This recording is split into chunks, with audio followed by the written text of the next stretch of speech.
Bonjour à tous, bienvenue sur Évanence littéraire, une page sur Facebook depuis 2017 mais également un site internet depuis fin février début mars 2024.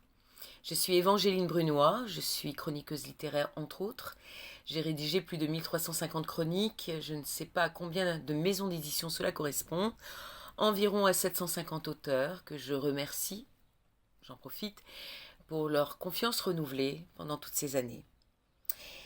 Je vais vous lire une chronique que j'ai rédigée le 29 avril 2024 sur un livre paru en 1993, s'intitulant La Bouboulina de Michel de Gresse, paru donc le 1er avril 1993 aux éditions Plomb, 355 pages. Prédestination. Je ne sais pourquoi je suis toujours ramenée vers ou interpellée par la Grèce et ses habitants. Le premier poème que j'ai choisi d'apprendre à 10 ans, à la demande de la professeure de français, fut L'enfant.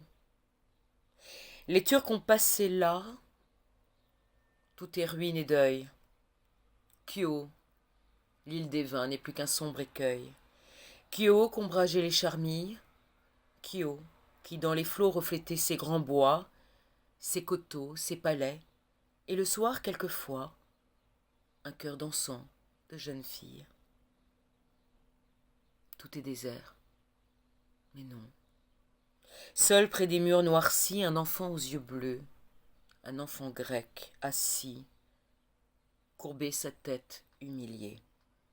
Il avait pour asile, il avait pour appui, une blanche aubépine, une fleur, comme lui, dans le grand ravage oublié. Ah, pauvre enfant, pieds nus sur les rocs anguleux. Hélas, pour essuyer les pleurs de tes yeux bleus comme le ciel et comme l'onde, pour que dans leur azur de larmes orageux passe le vif éclair de la joie et des jeux, pour relever ta tête blonde, que veux-tu? Bel enfant, que te faut-il donner pour attacher gaiement, et gaiement ramener en boucle sur ta blanche épaule ces cheveux, qui du fer n'ont pas subi l'affront, et qui pleurent, épars, autour de ton beau front, comme les feuilles sur le saule. Qui pourrait dissiper tes chagrins nébuleux? Est-ce d'avoir ce lys bleu, comme tes yeux bleus, qui diront borde le puits sombre, ou le fruit du tuba, de cet arbre si grand qu'à cheval au galop met, toujours en courant, 100 ans à sortir de son ombre? Veux-tu pour me sourire un bel oiseau des bois qui chante avec un chant plus doux que le hautbois, plus éclatant que les cymbales? Que veux-tu? Fleur, beau fruit ou l'oiseau merveilleux? Ami, dit l'enfant grec, dit l'enfant aux yeux bleus, je veux de la poudre et des balles. 8-10 juillet 1828, Victor Hugo, Les Orientales. Curieux tout de même de la part d'une gamine d'aller choisir ainsi seule ce texte superbe et effrayant à la fois, où toute l'horreur de la guerre explose à notre face comme une bombe, à l'instar de ce dernier vers, où la détermination jusqu'au boutiste des Grecs également éclate, soudain. Dès sa naissance, l'extraordinaire poursuit l'héroïne, la marque de son sceau.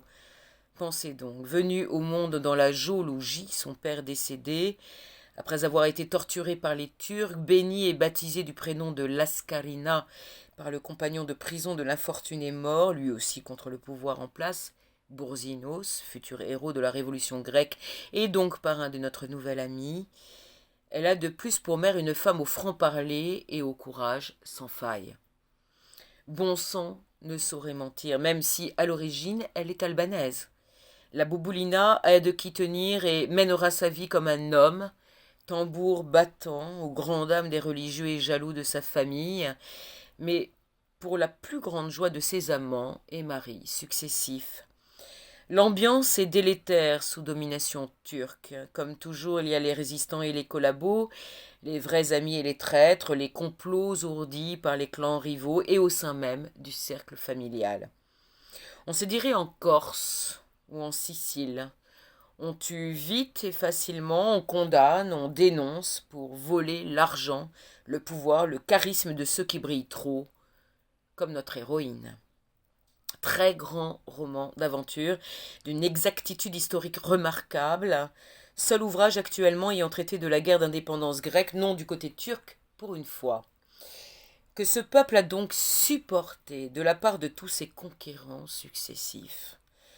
Fin douce amère évidemment, mort stupide, course au prestige et coups bas entre eux-mêmes, entre ceux-mêmes qui auraient dû resserrer les rangs.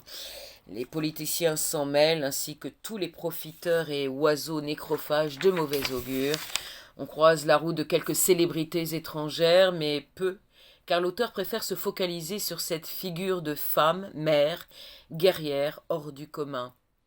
Très beau roman, où les voiles claquent, sentant la poudre, le sang, la crasse, mais aussi la passion dévorante pour un pays, pour la vie.